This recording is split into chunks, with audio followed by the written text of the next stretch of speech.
welcome to our channel. Kenalin aku Libra yang akan nemenin kalian di acara hari ini. Nah, sebelum itu aku mau ngingetin nih teman-teman buat subscribe, like, and comment di bawah ini channel kita ya. Dan jangan lupa tekan tombol lonceng agar bisa ngikutin setiap acara yang ada. Nah, kali ini kita akan ngadain podcast dengan tema anak berkebutuhan khusus punya potensi yang luar biasa. Kali ini tentunya aku nggak sendirian nih. Aku ngundang narasumber yang pastinya kece abis. Siapa ya?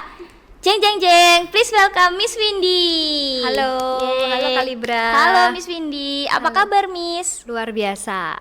Oke, kesibukannya Miss apa nih Kalau sekarang? aku sehari-hari itu jadi guru anak-anak KBK, juga sekalian mendampingi jadi psikolog anaknya juga gitu. Sibuk banget ya Miss ya. Iya. Nah, sesuai tema nih Miss, bener nggak sih anak kebutuhan khusus itu punya potensi yang luar biasa? Ya pastinya ya, semua kita istilahnya Tuhan menciptakan manusia itu pasti ada talentanya, paling enggak satu kan gitu. Jadi anak-anak kebutuhan khusus ini walaupun mereka berbeda, mereka pun juga memiliki potensi di dalamnya yang harus kita bantu keluarkan kayak gitu. Istilahnya harus diasah gitu ya, itu sih. Nah, Miss Windy sendiri nih sebagai guru, apakah punya pengalaman menemukan potensi anak kebutuhan khusus dan gimana cara ngembanginnya Miss? Nah, kalau biasanya kita di sekolah kan kita biasanya sehari-hari itu kan nggak hanya kok di sekolah kan nggak hanya cuman belajar akademis terus ya, pasti kita nanti di sela-sela itu misalnya ada event, itu kita biasanya buat event-event itu ada craft, ada cooking class, ada painting kayak menggambar, melukis kayak gitu-gitu. Nah, di situ kita lihat nih, biasanya kita observe maksudnya anak-anak ini punya kesenangannya di mana ya. Nah, dari situ kita biasanya mulai kalau kita lihat oh nih anak kayaknya suka di craft atau suka di cooking, dia kayaknya ini banget antusias banget. Nah, itu biasanya kita komunikasikan ke orang tua. Coba deh misalnya biasanya kita sharing nih. Maksudnya anaknya nih kayaknya punya bakat deh di sini di bagian ini misalnya cooking atau art atau misalnya main musik, dia suka nyanyi apa segala macem. Itu kayaknya dia seneng kayak gitu. Biasanya kita komunikasikan ke orang tua gitu. Nah, Miss, jenis-jenis kebutuhan khusus itu apa aja ya yang pernah Miss Tanganin Miss tanganin? Nah, kan kebutuhan khususnya banyak ya. Nah, tapi yang kita tanganin ini biasanya anak yang kayak mampu didik gitu ya. Maksudnya masih yang levelnya masih yang ringan kayak gitu. Apa aja ya, Nah, Miss? biasanya yang biasanya di kelas tuh biasanya anak autis, anak ADHD gitu. Ada yang disleksia juga. Tuh, jadi itu yang paling banyak ya yang umum terjadi sama yang Down syndrome gitu. Tuh. Nah, setiap anak itu yang Miss tangani itu punya bakat atau hanya tertentu aja ya Miss? Kalau ditanya apakah anak itu punya bakat apa atau tertentu, nah setiap anak setiap anak itu biasanya punya bakat. Nah tapi kembali lagi tergantung lingkungannya, orang tuanya ini memfasilitasi atau memberikan stimulasi enggak sama si anak tersebut. Nah kalau misalnya kadang ada beberapa orang tua yang sibuk dengan kan anak-anak kebutuhan khusus ini kan punya kelemahan-kelemahan tertentu ya. Kalau dia hanya sibuk dengan kelemahannya itu, pasti dia nggak akan bisa melihat kelebihan-kelebihan anak tersebut gitu.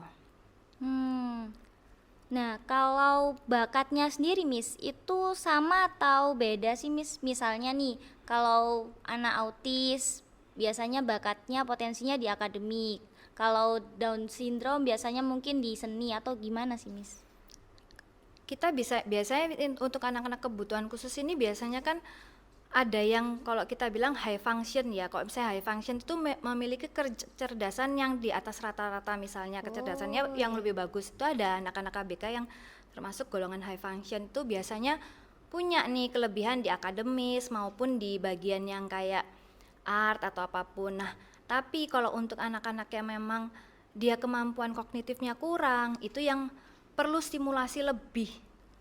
Istilahnya kita perlu lebih kayak lebih intens, lebih jeli lagi observe anaknya nih sebenarnya seneng di mana sih gitu.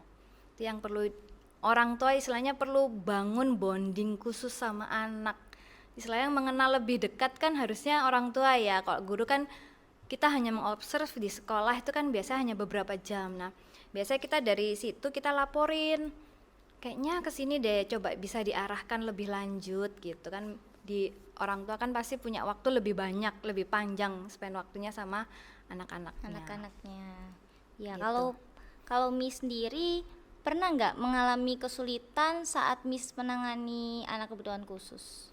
Pastinya ya, anak-anak kebutuhan khusus pasti memiliki kesulitan-kesulitannya masing-masing. Apalagi istilahnya apa yang kita pelajari di kuliah ataupun kita ngikutin seminar-seminar pasti pada prakteknya tuh berbeda. Oh, iya. Setiap anak tuh kan karena memiliki sifat-sifatnya masing-masing ya, dan ditambah lagi juga punya keluarga yang berbeda-beda pula gitu. Nah, kalau kesulitannya di anak itu untuk menangani anak biasanya kita akan lebih lebih mudah menanganin anak itu kalau orang tuanya nih bisa nerima. Oh, anaknya nih punya kelemahan, punya kesulitan-kesulitan di area-area tertentu. Nah, kalau orang tuanya bisa nerima, nah itu kita istilahnya kita guru tuh lebih diperingan Lebih mudah ya, ya, Miss, lebih ya. diperingan karena kita kerjanya nggak sendirian, tapi kita kerjasama sama orang tua. Nah, lain cerita nih kalau misalnya ada beberapa orang tua yang kok kita kasih tahu ini kayaknya kok kesulitan di sini dilatih dong. Biasanya ada beberapa orang tua yang masih punya idealis tertentu atau ekspektasi terhadap anaknya. Oh, nggak gitu. Mesti kayak ada ngeles atau apa segala macam. Pokoknya kita udah sampaikan. Istilahnya kalau misalnya mereka belum bisa terima ya nggak apa-apa. Kita bantu juga di anaknya juga gitu. Iya, terkadang memang orang tua yang perfeksionis ya, Miss ya. Jadi kurang bisa menerima, bahkan mungkin menuntut anak-anaknya Betul. untuk mencapai tujuan tertentu dari orang tuanya sendiri. Kalau seperti itu, bagaimana Miss mengembangkan potensi anak sesuai jenis kebutuhan anak tersebut? Biasanya kita observasi lagi ya, maksudnya kita observasi dan kita biasanya cross check sama orang tua. Biasanya kita cari nih, maksudnya dia ini bisa melakukan aktivitas itu lama itu di aktivitas apa sih gitu. Misalnya dia bisa ngerjain misalnya kayak yang tadi misalnya cooking class, dia bisa potong-potong, bisa rapi, maksudnya bisa maksudnya kan anak-anak kan kadang masih berhamburan atau apa. Nah, ini anak ini mungkin kok dia lebih telaten ya, maksudnya lebih bisa lebih rapi. Itu kita biasanya bisa komunikasikan. Nah, itu yang cara yang paling gampang ya kalau misalnya kita lihat dia kayaknya seneng nih. Nah, dari yang dia seneng itu kita gali lagi. Apakah dia nih benar-benar senang? Nah, kita cross check biasanya ke orang tua. Kadang kan ada beberapa anak yang seneng cooking tapi ya seneng ini juga, tapi juga gampang bosenan dalam tanda kutip. Orang tua biasanya nggak tahu Miss bakatnya tuh apa, karena ini anak gampang bosenan. Nah, kalau dari situ kita lihat gampang bosenan, ini kita lihat lagi dari aktivitas-aktivitas yang istilahnya kan mereka harus distimulasi juga ya, nggak mungkin dibiarin aja tuh dia bisa ngeluarkan bakatnya kan, nggak. Kita kan harus kasih stimulasi, baru dia nih istilahnya dikasih aktivitas A, B, C, ini mana nih yang dia nih paling seneng kayak gitu. Itu yang baru kita lihat lagi, oh nih anak nih kayaknya lebih tekun kalau misalnya di area craft misalnya. Nah, itu baru kita gali lagi, Bu kayaknya ini bener seneng di craft deh, dia rapi apa segala macem. Itu biasanya kita komunikasikan. Nah, dari situ kita baru istilahnya tingkatin grade-nya lagi, maksudnya tingkatin levelnya lagi supaya kita lihat dia bisa nggak, maksudnya tanpa kita arahin itu, maksudnya dia bisa ngembangin sendiri kreativitasnya. Nah, ini loh pentingnya, kadang kan ngerasa anak-anak kebutuhan khusus ini perlu diarahkan. Nah, tapi ada saatnya, kok kadang saya selalu bilang ke beberapa orang tua, ada saatnya anak-anak ini perlu dibiarkan mengeksplor kreativitasnya kayak gitu. Itu yang perlu dikembangkan di di anak-anak, nggak hanya dituntun terus, tapi mereka tidak diberikan kesempatan untuk mengeksplorasi kreativitasnya sendiri. Kadang kalau misalnya mereka terlalu dituntun, mereka akhirnya tidak misalnya kalau misalnya gini, salah, jangan pakai warna itu, bagus yang ini. Kan itu kan terlalu banyak dituntun ya. Iya. Akhirnya mereka nggak pede. Akhirnya mereka sedikit-sedikit tanya. Itu kan yang kita tidak mau. Karena anak-anak kebutuhan khusus ini kan goalnya ini kemandiriannya mereka. Nah, sampai di titik dia bisa mengerjakan sampai dengan selesai dan mandiri, itu yang kita bilang itu ya kayaknya bakatnya dia yang perlu diasah terus. Istilahnya itu jadi kayak bekalnya dia untuk di kehidupan di kemudian hari, untuk dewasanya dia bisa menghasilkan sesuatu dari karya-karyanya kayak gitu. Itu yang perlu dikembangin sih, karena kan kita nih hidup di era yang istilahnya semua serba digital ya, dan beberapa pekerjaan itu sudah digantikan oleh mesin atau robot. Nah, yang tidak bisa dikerjakan itu kan kreativitas kan, yang nggak bisa digantikan oleh robot dan mesin. Nah, itu yang kita mau angkat sebenarnya di anak-anak tersebut, kreativitasnya ini loh yang nggak bisa digantikan oleh apapun. Jadi jangan sampai anak kebutuhan khusus ya memang istilahnya dalam kutip mereka punya kelemahan, tapi kita juga harus juga kasih dia ruang lah untuk mengeksplor kreativitasnya. Kalau menurut Gitu. Miss Windy tadi kan kita kasih waktu ya Miss ya, kita kasih waktu untuk membiarkan mereka menemukan potensinya ya, untuk ya agar kita tahu gitu potensinya di mana, bukan diarahkan. Nah kira-kira Miss Windy pernah nggak kayak membuat target? Kalau kita membiarkan kan mungkin lebih lama ya, mungkin ada pandangan bahwa yang tidak dibiarkan misalnya dituntun tadi, tapi karena tidak dituntun memang kita tidak tahu potensi aslinya gitu. Cuman kalau Miss sendiri menargetkan nggak sampai berapa di titik Miss sadar kalau oh anak ini potensinya di sini, oh anak ini potensinya di sini gitu. Ditargetkannya gini sih, maksudnya kalau mereka istilahnya ya mereka ngerjain gunting nih, dia rapi pelan-pelan tapi kadang masih ada ininya. Nah itu kita ini loh kalau misalnya gunting bisa lebih rapi dikit gitu. Jadi istilahnya kita buat, dan saya sering bilang sama orang tua pun, kasih target ke anak itu jangan yang terlalu tinggi gitu loh. Harus pokoknya rapi gini-gini. Nah, anaknya masih belajar menggunting, kok meletot-meletot dikit kan ya it's okay gitu. Nanti kita asal lagi. Nah, pokoknya saya biasanya sering bilang kita buat target itu yang istilahnya satu tingkat di atasnya mereka. Jadi mereka pun bisa mencapainya, nggak yang nggak bisa terus, itu malah yang mematikan rasa percaya dirinya mereka. Itu sih. Iya Miss, oke. Nah pengen tahu nih Miss, kalau hambatan-hambatan waktu Miss mencari atau menggali potensi murid-muridnya Miss itu apa aja Miss? Terus gimana kalau ada hambatan? Kalau hambatan itu, hambatan terbesar ya yang biasa ya kita temuin dalam mengeksplor bakat minatnya anak itu kebanyakan dari sisi orang tua.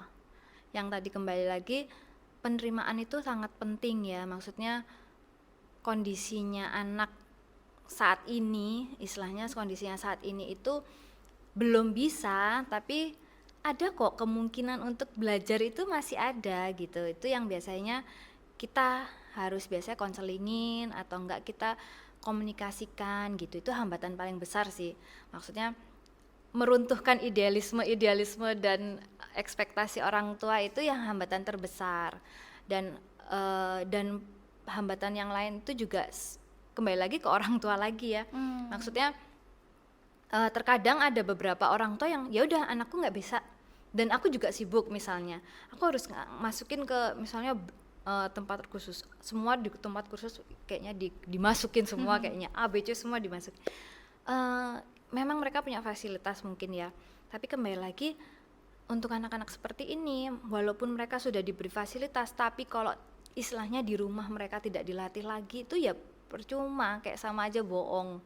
Itu mereka ya nggak akan terlatih terus ya hanya latihan cuman seminggu sekali sama seminggu 2 kali, itu kan ya mungkin udah kena aktivitas yang lain paling udah lupa. Tapi kalau orang tuanya mau terlibat, istilahnya oh anakku tak latih di craft misalnya painting, ya setiap hari mungkin ada jam-jam tertentu yang bukan setiap hari mungkin ya, misalnya kalau misalnya orang tua sibuk mungkin entah 2 hari sekali atau itu tetap diulang atau tetap dilatih, itu yang membantu sih. Maksudnya dari hambatan misalnya mereka nggak rapi awalnya atau kurang, kalau kita bilang bahasa sekarang kurang estetik, kurang bagus. Nah itu sebenarnya bisa dilatih. Anak-anak ini luar biasa loh, maksudnya kalau mereka, karena kan mereka ini kan cenderung kadang kurang fleksibel dan kaku ya. Nah tapi kalau mereka sudah dilatih dan sudah punya modal dasar, istilahnya kita bilang modal dasar, dia udah tahu dan udah klik nih sama ininya, dia pasti bisa melakukan lebih gitu. Itu sih. Ya, hambatan terbesar mungkin memang adalah hambatan internal ya Miss ya, Betul. dari orang tuanya. Nah, kalau manfaat untuk mengetahui minat bakat anak sendiri itu apa Miss? Nah, misalnya orang tuanya nih sudah berusaha untuk mencari, mengembangkan potensinya. Nah, manfaatnya itu apa Miss? Manfaat terbesar ya yang di anak itu, mereka akan lebih happy ya. Maksudnya, oh istilahnya kan anak-anak kebutuhan khusus ini kan beberapa masih ikut kegiatan sekolah ya. Itu kan pagi itu udah kayak istilahnya mereka harus sekolah apa segala macam, dan mereka mengerjakan istilahnya diberi ruang untuk melakukan minatnya mereka, itu kayak istilahnya melepaskan stres mereka yang tadi pagi udah dituntut untuk belajar. Nah ini kayak masa-masa me time-nya mereka kayak gitu, Refreshing ya, Miss? refreshing-nya mereka, dan itu mereka jadi lebih happy, dan besok pun mereka akan maksudnya lebih oke buat terima belajar lagi apa segala macam. Itu yang buat mereka happy sih. Maksudnya kalau mereka happy pasti kan mereka belajar itu lebih enjoy ya gitu, dan bakatnya pasti akan muncul gitu. Nah yang kedua, kalau mereka istilahnya, kalau kita bilang mereka kalau dibandingin sama anak-anak normal pada umumnya untuk akademis, pasti mereka kalah karena mereka punya kebutuhan khusus, istilahnya mereka kemampuan mereka kurang, misalnya untuk anak-anak yang kemampuan kognitifnya kurang. Nah salah satu istilahnya kebutuhan manusia ini kan istilahnya berdaya guna ya, maksudnya dengan mereka, oh aku nggak bisa di akademis nih, tapi aku bisa loh buat jepit atau enggak main musik, aku bisa dapet misalnya juara lomba. Nah di situ mereka istilahnya merasa berdaya guna, dan istilahnya mereka akan lebih percaya diri. Jadi walaupun di akademis mereka gagal, tapi mereka punya ada hal yang ini loh aku bisa kayak gitu. Itu kan anak kan jadi istilahnya lebih pede ya kayak gitu. Nah itu sih modal dasarnya mereka, istilahnya mereka percaya diri, itu yang modal dasar utamanya mereka. Istilahnya di depan ada tantangan, mereka bisa kok pasti gitu. Itu yang dicari sih sebenarnya, rasa percaya dirinya. Tapi kok misalnya mereka hanya dituntut di akademis terus, ada beberapa anak yang memang dituntut akademis terus ya gagal terus, akhirnya nggak percaya diri, akhirnya selalu miss tolong, akhirnya nggak percaya diri gitu, akhirnya selalu minta dituntun atau nggak selalu minta ditemenin kayak gitu. Itu kan yang bukan goal utamanya untuk anak-anak kebutuhan khusus kan. Kalau anak-anak kebutuhan khusus kan kita pengennya mereka bisa mandiri, jadi istilahnya oke lah mereka akademis kurang tapi mereka bisa bersinar di bidang yang lain gitu. Perlu nggak sih Miss kita itu memilih lingkungan yang sesuai? Biasanya nih kalau anak kebutuhan khusus kan biasanya nih ya Miss, itu cocok-cocokan entah sama gurunya, entah sama temennya gitu. Yap, kalau saya bilang memang perlu ya untuk lingkungan yang nyaman, lingkungan yang buat mereka happy, karena saat mereka nyaman tuh mereka bisa enjoy untuk mengeluarkan apa yang di dalamnya. Maksudnya mereka lebih cenderung bisa lebih ekspresif, mereka bisa berani mencoba. Nah gimana mereka berani mencoba, misalnya kok lingkungannya nggak nyaman, selalu dibilang salah, selalu kayak istilahnya dikoreksi terus, kok gini, kok warnanya nggak cocok, misalnya apa segala macam. Gimana mereka bisa mengeluarkan bakatnya mereka atau enggak mengasah kreativitasnya kalau mereka pun nggak ngerasa nggak nyaman. Jangankan mereka, kitanya aja kalau terlalu banyak dinilai salah atau dibilang negatif terus kan kita pasti juga ya udahlah males lah, memang aku nggak bisa gitu kan. Itu yang kita hindari kan, kayak gitu sih. Wow, ternyata anak kebutuhan khusus itu punya potensi yang banyak ya. Jadi Betul. bisa mencapai berbagai prestasi juga gitu ya, Miss. Dan untuk anak-anak kebutuhan khusus ini ya, kalau misalnya kita asah dan istilahnya kan kita asah terus gitu kan ya, kalau misalnya anak-anak yang lain mungkin bisa A, B, C, D. Nah kalau anak-anak kebutuhan khusus ini kan biasanya hanya 1 atau 2 kan ya, misalnya kalau saya pernah lihat itu ada yang menggambar sama musik ya waktu itu mereka bisa all out loh, maksudnya mereka bisa lebih bagus loh daripada anak-anak normal lainnya kayak Iya. gitu, karena mereka kalau udah kayak fokus ke satu yang dia seneng itu kayak Fokus banget fokus gitu banget. ya. Iya, itu yang sebenarnya yang wah keren banget sih itu sih. Nah, sesuai yang Miss Windy bilang nih, bahwa untuk menggali potensi kita butuh lingkungan yang sesuai. Nah, buat teman-teman yang kesulitan atau masih bingung nih potensinya apa, bisa bergabung di lembaga kami SMI School, yaitu Sekolah Messenger Indonesia yang berakreditasi A, yang berafiliasi dengan klub bakat minat terlengkap di Indonesia dengan mengadakan program SFA yang berijazah nasional dan luar negeri. Program SFA itu apa sih? Program SFA merupakan konsep belajar secara merdeka, fleksibel, dan menyenangkan. Nah, SMI School ini mulai dari playgroup hingga SMA. Juga digunakan untuk mengembangkan bakat dan talenta anak sejak dini untuk masa depan yang gemilang. Keunggulan SMI School apa aja sih? Ada konsep pendidikan yang terpercaya, jadi dapat dipakai sebagai pendidikan utama maupun penunjang pendidikan.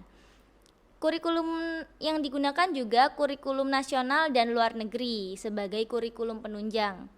Kemudian materi sesuai bakat minat, jadi dapat disesuaikan dengan bakat minat anak.